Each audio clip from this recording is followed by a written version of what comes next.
to 80% of cancers, human cancers, work this way.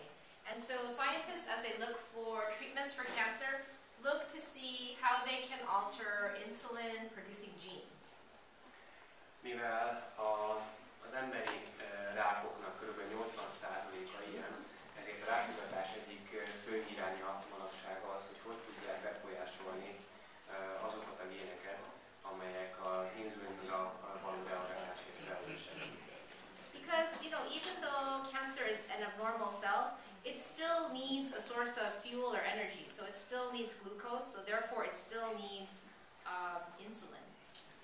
Tehát mivel a rákos sejt ugyan abnormális sejt, de abból a szempontból egyezik a többi egészséges sejttel, hogy a cukorra szüksége van, mint energiaforrásra, és emiatt kell, hogy az inzulinra is tudjon reagálni. So keep that in mind when you're thinking about how to protect yourself against cancer. Protecting yourself against diabetes and the metabolic syndrome, is one way to do this. Tehát amikor arra gondolnak, hogy tudják magukat megóvni a ráktól, akkor ennek az egyik módja ugyanaz, ahogy a cukorbetegségtől, az inzulinrezisztenciától és a metabolikus szindrómától meg tudják magukat védeni.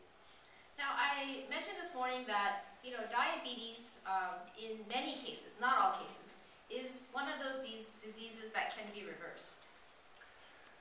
Beszéltem arról is, hogy nagyon sok más eddig tárgyalt betegséghez hasonlóan, vagy a szívbetegséghez hasonlóan, a cukorbetegség is visszafordítható.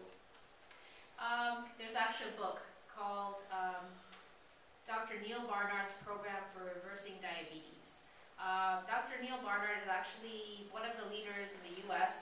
Regarding integrative medicine, and he's written this book. Az angolul tudóknak szeretnék néhány forrást figyelmébe ajánlani. Az első az Neil Barnard könyve, ő egy vezető szaktekintély a témában. So, I don't know if you have this book in Hungarian, but my point is that diabetes also, again, just like heart disease, you can think of it as a disease of inflammation that is reversible. And this is good news. Nem tudom, megjelent magyarul. A fő mondani valója az, amit már nem először említettem én is, hogy hasonlóan a szívbetegséghez és a rákhoz, a cukorbetegség is egy gyulladás alapú kifejlődő betegség, és mint ilyen visszafordítható. So again, the Bible gives us promises about wishes for both our physical health and our spiritual health. A Bibliának van testi és lelki egészségre vonatkozó ígérete egyaránt. Okay, so now we're going to turn the corner and talk about sodium. És a cukor után most fordítunk egyet, és a sóról kezdünk el beszélni. Just like sugar, the average American and maybe the average Hungarian consumes too much sodium in their diet. A cukorhoz hasonlóan sóból is túl sokat fogyaszt az átlag amerikai és az átlag magyar is. So if you or someone you know has high blood pressure, again, they should read labels if they're going to buy food. Tehát ha csak a magas vérnyomásra gondolunk, akkor is érdemes és bíztatom őket arra, hogy olvassák el az ételeknek a címkéit. So the average American consumes more than double what they should, about 4,000 milligrams a day. And on average, you should consume about 1,500 milligrams. So we consume a lot more than we should. Egy átlag amerikai 4000 mg nátriumot, írás az hívás, nézzék el neked. Tehát 4000 mg nátriumot fogyaszt naponta, miközben az amerikai mezőgazdasági hivatal 2005-ös ajánlása az 1500 mg, tehát több mint dupláját fogyasztják. So if you're buying a food, a pre-made food, and you read the label and it has more than 480 milligrams of sodium, this is considered a high sodium food. Amikor levesznek egy félkész vagy kész terméket a boltból, a polcról, és azt látják, hogy 480 mg-nál több nátriumot tartalmaz egységenként, adagonként, úgy mondjam, akkor önöknek fontos tudni, hogy ez egy magas nátriumtartalmú élelmiszer. Now, this is something you may not have known, but if you actually consume too much sodium, you lose calcium from your body. Ezt nagyon kevesen tudják, hogy a nátrium túladagolásnak sok veszélye közül az egyik az,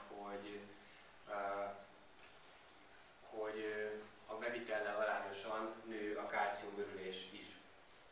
And you typically lose it in your urine. Elsősorban a vizelettel. So this is particularly of interest probably for women after menopause because they're already at risk for thinning of their bones, but also other people who take medications that may make them lose calcium from their body.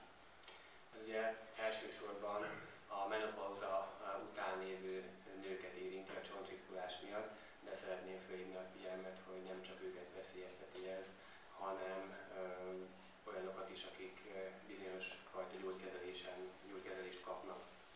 You know, I hope if I have time to talk more about calcium loss, this is a big problem in the United States. Nem utoljára fogok beszélni most a kálciumról, ez az Egyesült Államokban is, és Magyarországon is egy komoly probléma. You know, in the US many people think, you know, to protect your bones, you should drink lots of milk, eat cheese and things, and this is completely not true, actually.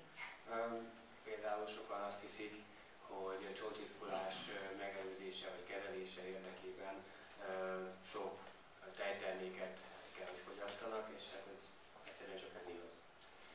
And again, I hope to talk more about that, hopefully on Tuesday if I have time. És remélem lesz rá időm, hogy kedden ebbe a témába egy picit részletesebben belemenjünk. So other than raising the blood pressure, there's many other risks to high sodium. Azon kívül, hogy a vérnyomást emeli, még sok más veszélyt is rejt magában a nátrium túladagolás. So excess sodium intake increases the risks for stomach cancer, actually. Például a túlzott sóbevitel növeli a gyomorrák veszélyét is. So if you enjoy pickled foods, or foods that are smoked, or somehow seasoned in a lot of salt, this will put you at increased risk for stomach cancer. Tehát ha valaki szereti a pácolt, füstölt, sósan ételt élelmiszereket, amelyek ugye elsősorban húskészítmények, akkor jó, ha tudja, hogy ezzel kiteszi magát a gyomorrák veszélyébe. Now, it may be lower here in Hungary and the US, but worldwide stomach cancer is the #2 most common cancer. A gyomorrák a rákféleségek közül világszerte a második leggyakoribb. You know, I can tell you that one of the places where there's quite a bit of stomach cancer is in Asia, in the countries of like Japan and Korea. A leggyakoribb a gyomorrák egyébként a távol-keleten, Japán és Korea környékén. And you know, those countries are marked by, and I'm Korean, so I know this, but we have a lot of pickled and very salty foods that we eat. Ott nagyon sok ilyen pácolt, erősen sózott ételt esznek. Now, I don't know if you knew this too, but excess sodium also contributes to more exacerbations of asthma. És nem tudom, tudták-e, hogy a nátrium túladagolás az elősegíti az asztma kialakulását. And then we'll talk a little bit about the role of sodium, specifically sodium nitrate, in certain types of meats like pepperoni, salami, these types of meats. És most csak megemlítem, majd fogok róla részletesebben beszélni, hogy a nátrium nitrit, ami különféle húskészítményeknek a tartósítószere, az milyen veszélyeket hordoz magában. So, you know, when certain meats are cured, like pepperoni or salami, they frequently use sodium nitrite as a preservative, so it doesn't go bad. A húskészítményekben a nátrium nitritet elsősorban tartósítószerként alkalmazzák. Other meats are like bacon, sausages, you know, these are common meats that contain sodium nitrite. Gyakorlatilag mindenféle típusú húskészítményben megtaláljuk. Now, if you eat these, if you eat them, then they go into your stomach, which has a very high acid environment. Ja, amikor ezeket a húskészítményeket elfogyasztjuk, akkor a gyomrunkban egy erősen savas környezetbe kerülnek. Or let's say you fry a sausage, then it's exposed to very high temperatures. Ha pedig ilyen típusú félkész vagy kész húskészítményekhez sütünk, akkor pedig erős hőnek tesszük ki. Any of those environments, very acidic or very high temperatures, causes the sodium nitrate to become a chemical called nitrosamine. Mind a két esetben, tehát akár az erősen savas környezetben, akár a magas hőmérsékleten, a nátriumnitrit a húskészítmény fehérjéivel reagálva nitrózaminokat képez. And nitrosamines have been linked to increased risk for pancreatic cancer and also colon cancer. A nitrózaminokat pedig összefüggésbe hozzák több rákféleség, például a hasnyálmirigyák és a vastagbélrák veszélyének emelésével.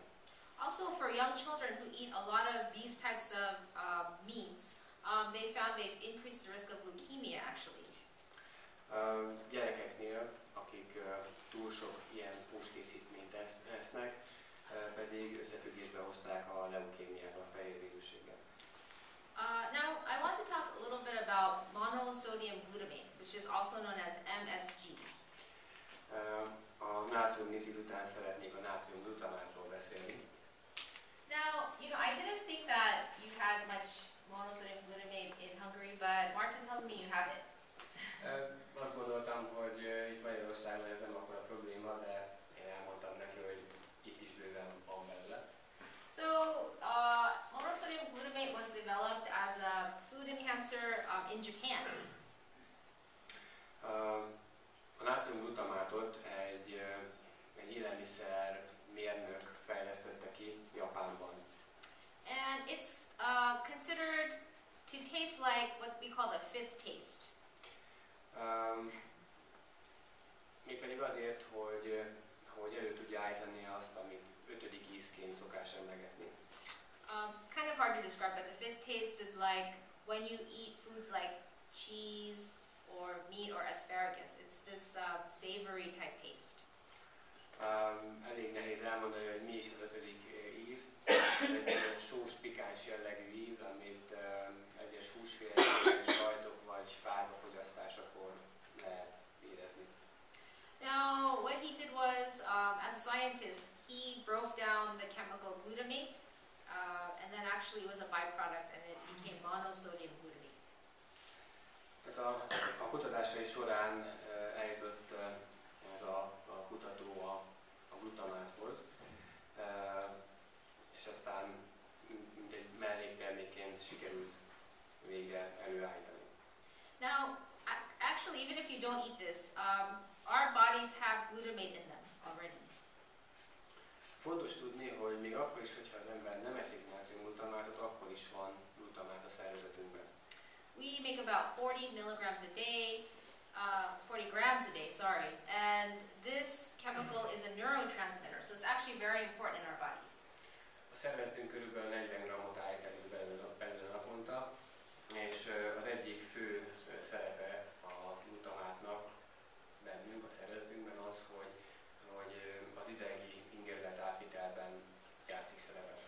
So it's very cheap, and it makes food generally taste better, but it's also used in like cosmetics and fertilizers and other things too. Elsősorban az élelmiszeripar használja, mert nagyon olcsó és ízletesebbé teszi az ételeket, de ezen kívül megtalálhatók táplálékkiegészítőkben, kozmetikumokban és műtrágyában is. Now, in the US, there's been a lot of articles about monosodium glutamate because there are a lot of people sensitive to it. They have symptoms of flushing and pressure in their face and chest pain. So, there's a lot of discussion about why this happens. Nagyon sok cikk jelenik meg a glutamáttal kapcsolatban, azért, mert viszonylag sokan vannak azok, akik valamilyen mértékben érzékenyek rá, és ezek az emberek nátriumglutamát fogyasztásakor a kivetített tünetek különböző kombinációját élik át. And some people it even cause seizures. Egészen súlyos következményei is lehetnek, amint látják az árjelvetéve, többek közt akár még agyvérzés is. Now, they also found that if you consume quite a bit of monosodium glutamate, actually you're more prone to obesity, to gaining weight, and also to higher rates of infertility. Nagyon sok kutatás is folyik a glutamáttal kapcsolatban. Eddig már összefüggésbe hozták a túlsúly kialakulásával és a női terméketlenséggel. These studies were done on rats. Ezeket patkányokon végezték. So I think my point on monosodium glutamate is it's probably something that you should look at on labels and be careful about. Tehát a nátriumglutamát is egyike azoknak az anyagoknak, amiket érdemes a címkén keresni, hogy rajta van. And at least in the US, it has many other names other than monosodium glutamate. I don't know again about here in Hungary, but there's a lot of different names for this one chemical. Nem tudom a magyar szabályozás milyen. Amerikában a nátriumglutamátot azt különféle egyéb neveken is föl szokták tüntetni. Én erről nem tudok, ami biztos, hogy a 621-es E-szám az ezt jelöli. And there's controversy about whether it contributes to cancer or not. There probably will need to be more studies on humans to figure out what are the effects of monosodium glutamate on humans. Viták folynak arról, hogy vajon rákkal összefüggésbe lehet-e hozni. A dolgok jelenállása szerint több embereken végzett tanulmányra lenne szükség, hogy ezt el tudjuk mondani. Okay, so we have another quiz on sodium. Most pedig egy újabb találós kérdést szeretnék föltenni. So Martin tells me you have bagels here in Hungary, so. Tehát a kérdés az, hogy miben van a legtöbb nátrium, ismét rossz a fordítás. Ugye a 4 lehetséges válasz közül az első a sima kifli. Okay, so which one do you think has the most sodium? Aztán van a zsírmentes olasz slátrendet, a marinárászhoz, vagy a zöldségleves. Önök szerint mely tartalmazza a legtöbb nátriumot? Again, this is if you buy it in the store. Ezek nem házilag otthon elkészített, hanem boltban kaphatunk. A zöldségleves. Mi az a marinára sauce? Okay. What is marinára sauce? Marinara sauce is like tomato sauce for pasta. Ez egyfajta paradicsom szósz, amit tésztára szoktak rakni. Vagy a bagel. Ez a zöldségleves, az acskós zöldségleves? The soup is in bag. In a bag. Oh, yeah, it's in a bag. Ez acskós. Akkor a B, akkor B. So, the soup? The soup, okay. So, the answer is the soup. That's right. Igen, a helyes válasz a zöldségleves. So it's very well known, at least in the U.S., that if you buy soup that's pre-made, it has a lot of sodium generally, quite a bit. Amikor legalábbis az Egyesült Államokban van, amikor készen vásárolnak ilyen lacskós levest, akkor abban bizony nagyon sok nátrium van. But you'll notice that the item that has the second most sodium is the bagel, which, you know, they're not really salty, so this is kind of surprising. Ami viszont talán meglepheti önöket, hogy a kifli, ami ugye a sima kifli, az nem tűnik annyira sósnak, de mégis igen magas a nátrium tartalma. So you can't always really tell by the taste of the food if it has a lot of sodium. Ez fontos megjegyezni, hogy pusztán az íz alapján nem lehet megmondani egy ételről, vagy nem föltétlenül lehet megmondani, hogy mennyi nátriumot tartalmaz. You have to read labels and just do research. Olvassák el a címkét, kutassanak. Okay, so here's another list of sodium content. Itt van egy néhány étel nátrium tartalma kivetítve. Now, do you have ramen noodles in Hungary? Do you have ramen noodles? I don't know. Okay, so what kind of noodles that you have? Just regular noodles? So, okay. So you can just see that, again, many of your soup or stews have quite a bit of sodium. Tehát ugye, amiről már beszéltünk, nagyon sok leves, jelen esetben pörkölt, tudnak nagyon sok nátriumot tartalmazni. If you eat just one cup of beef stew, that's almost your whole day supply of sodium.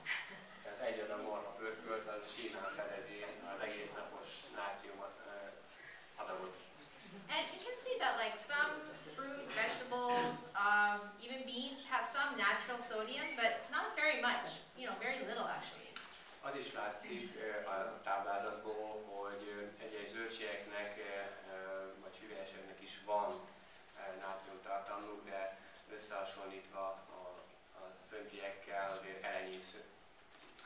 So we know that high sodium can be a risk factor, or high sodium intake can be a risk factor for high blood pressure. Azt is tudjuk, hogy a túlzott sófogyasztás az elősegíti a magas vérnyomás kialakulását. Now, when I talk to my patients about their high blood pressure, I really try to emphasize one point. Amikor magas vérnyomásos betegekkel beszélgetek, mindig nagyon hangsúlyozok egy pontot. So 1 in 3 Americans has high blood pressure, and it's called the silent killer because usually you don't feel bad if you have high blood pressure until you have either a heart attack or stroke. 3-ból 1 amerikai magas vérnyomásban szenved, ugye nálunk Magyarországon ez még csak 4-ből 1, de jövünk föl. És ami nagyon fontos ezzel a betegséggel kapcsolatban, hogy a legtöbben, akik benne szenvednek, nem is tudják, hogy magas vérnyomásosak, egész addig, amíg a probléma egy infarktust vagy egy agyvérzéshez nem vezet. So it's very dangerous because it's a silent killer. It would almost be better if you had some symptoms, but frequently you have no symptoms at all, even though you have high blood pressure. Ezért hívják csöndes gyilkosnak, mert semmilyen tünetet nem tapasztal a beteg. Sokkal jobb volna, hogyha lenne valamilyen panasza, mert akkor hamarabb fordulna orvoshoz, de nincs. So, I encourage all of you, make sure you have your blood pressure checked at least every few months, just to see what your blood pressure is. You may be surprised. Hát én mindenkit biztatok arra, hogy néhány havonta ellenőriztesse a vérnyomását, mert lehet, hogy meglepetés fog érni. But high blood pressure, even though it's frequently silent, is a stress on the body. It's a stress on the heart, the kidneys, major organs. És bár a magas vérnyomásnak tünetei nincsenek, viszont ettől függetlenül egy nyomást, szó szerint nyomást helyez a legtöbb belső szervre, szívre, vesére. I like to describe it as, when you're driving a car, if you always drive it in the lowest gear, like even on the interstate, you're going to put a lot of pressure, on the motor. And so on the transmission. So that's kind of what high blood pressure is like. Ezt ahhoz tudnám hasonlítani, mint amikor valaki az autópályán megy, úgyhogy a kocsit egyesben tartja. Előbb-utóbb a motor leég. Okay, so now here's a quiz on high blood pressure. Újabb találós kérdés, most a vérnyomásról. Okay, so what is considered normal blood pressure? Tehát mi a normális, egészséges vérnyomás? For a regular person. Átlagembernek.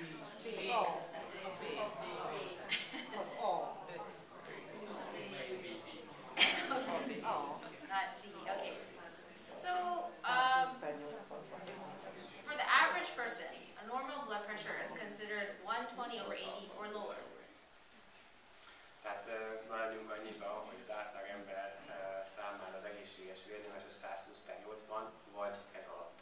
Now, it is true that if you have, for example, diabetes, they recommend that you keep your blood pressure under 130/80.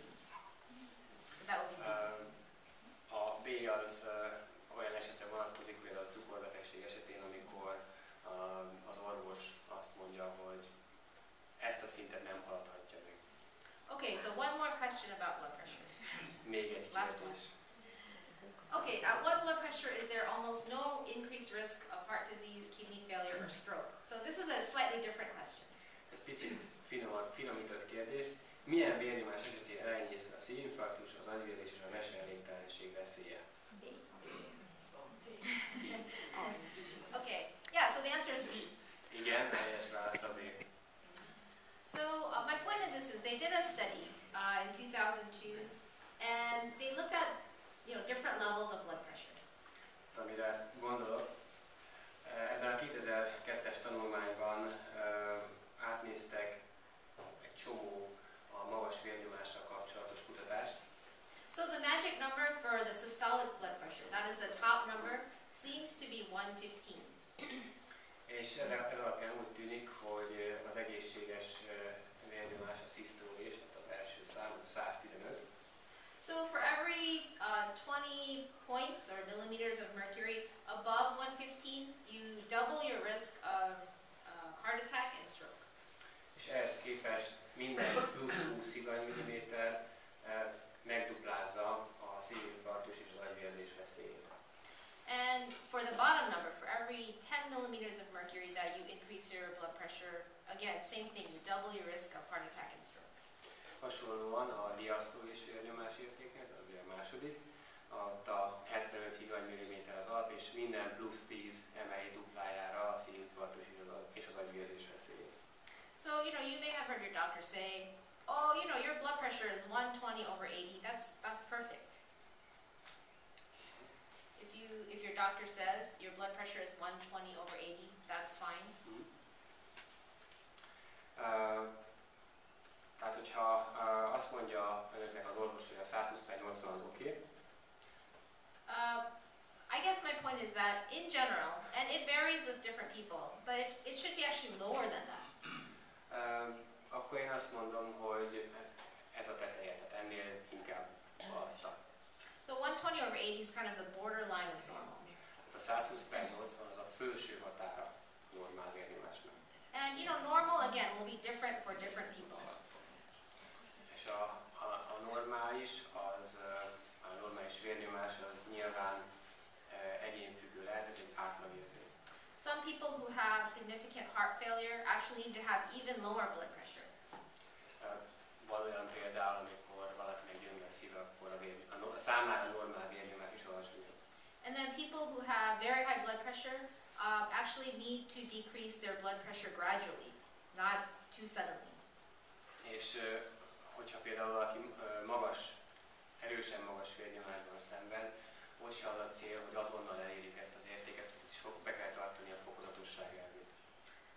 My own blood pressure runs about 90 over 60, and that's okay.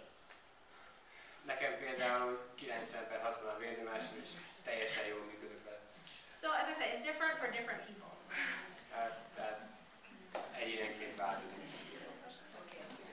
So how do you keep a healthy blood pressure? Mi is kell az egészséges vérnyomáshoz? So as we talked about, you want to watch your sodium intake. Az első, hogy figyelni kell a nátrium bevitelre. And with few exceptions, actually if you eat enough potassium in your diet, that's very helpful. És általánosságban elmondhatólag is, ha valaki sok káliumot eszik, az szintén hasznos. So potassium-rich foods, most people know about bananas. Hogyha káliumban gazdag élelmiszerekről beszélünk, akkor a banán az majdnem mindenkinek eszébe jut. But tomatoes, Brussels sprouts, also potatoes with the skins have a lot of potassium. De ugyanígy sok van a paradicsomban, kelbimbóban, a héjában sült krumpliban. Now again, in heart failure, you have to be careful about your potassium intake. Hogyha valakinek szív problémája van, akkor ezért figyelnie kell a káliumbevitelre is. Also caffeine. Caffeine is known to raise blood pressure. Mire kell még figyelni? Hát például a koffein fogyasztásra, ezt mindenki tudja, hogy emeli a vérnyomást. So if you like to drink a morning cup of coffee, then you have to see how your blood pressure is. Hát ha önök szeretnek kávézni, akkor mérjék meg a vérnyomásukat. Alcohol is also known to increase blood pressure. Tudjuk, hogy az alkohol is emeli a vérnyomást. And then if you increase fiber, so I'm always talking about fiber, you can help your blood pressure. És már megint a rostról beszélek, de a rostfogyasztás az javítja a vérnyomást. And then exercise. És nem először említem a mozgás sem, az is segít a magas vérnyomáson. Now it is true, when you exercise, your blood pressure does go up. És hát ezen lehet, hogy valaki elcsodálkozik, mert amikor mozgunk, akkor fölmegy a vérnyomásunk. Which is a normal response. Ez egy teljesen normális testi reakció. But then after you're finished, your resting blood pressure will be much better. Viszont amikor abba hagyjuk, a nyugalmi vérnyomás az sokkal jobb lesz. The other thing that's not on this list is drinking water. Nem szerepel a listán, de nagyon fontos a magas vérnyomás szempontjából is, hogy elég vizet igyunk. Actually, if you drink adequate amounts of water, that can also contribute to normalizing your blood pressure. Ha valaki megfelelő mennyiségű vizet iszik, ezzel is hozzájárul a megfelelő vérnyomás érték kialakulásához. So some people will say, well, you know, if I can't eat salt, how can my food have flavor? De nagyon sokan megkérdezik azt, hogy nem ehetek sót, akkor mitől lesz íze az ételnek? So there's several things. Hát nagyon sokféle dologtól. So, you know, because many people have high blood pressure, they have introduced many seasonings that don't have salt or are very low salt. Mivel nagyon sokan szenvednek magas vérnyomásban, ezért kapható készen olyan ételízésítők, amelyeknek alacsony nátriumtartalmuk. And, you know, today there are many availabilities of fresh herbs and spices. De fölhívnám a figyelmet, hogy léteznek és könnyen hozzáférhetők a zöld fűszerek. But the key, honestly, one of the keys is not to eat a lot of processed food, because processed food has quite a bit of sodium. De ami talán kulcs lehet ebben a kérdésben az, hogy óvakodjanak a készen kapható élelmiszerektől, mert az élelmiszeripar által ellátott élelmiszerek főszabályként nagyon magas nátriumtartalmú. So I hope as I close out this coming week to talk to you a little bit more about some few extra details about this diet that I've been recommending. Ahogy vége felé közeledik az én előadási tudatom, szeretném, hogyha mélyebben bele tudnánk menni abba a fajta diétába, amit ajánlok önöknek. You know, some people ask me, you know, if I just eat plants, fruits and vegetables, am I going to get enough protein? You know, aren't I going to be protein deficient?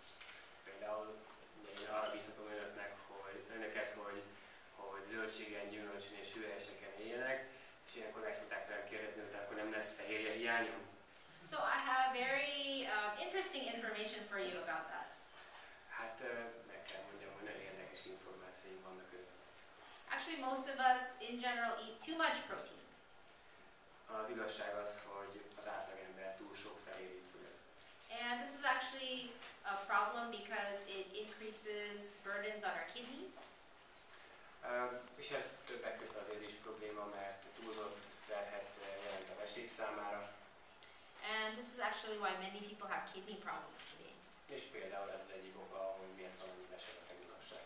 And it can actually contribute to your risk of cancer too, and I'll explain that. És hozzájárul a rák kockázatának emelkedéséhez is, erről is szeretnék majd beszélni. But I do hope at our next meeting to talk with you about the really important topic of depression. De a következő alkalommal egy nagyon fontos téma, másik nagyon fontos témáról szeretnék beszélni, ez pedig a depresszió lesz.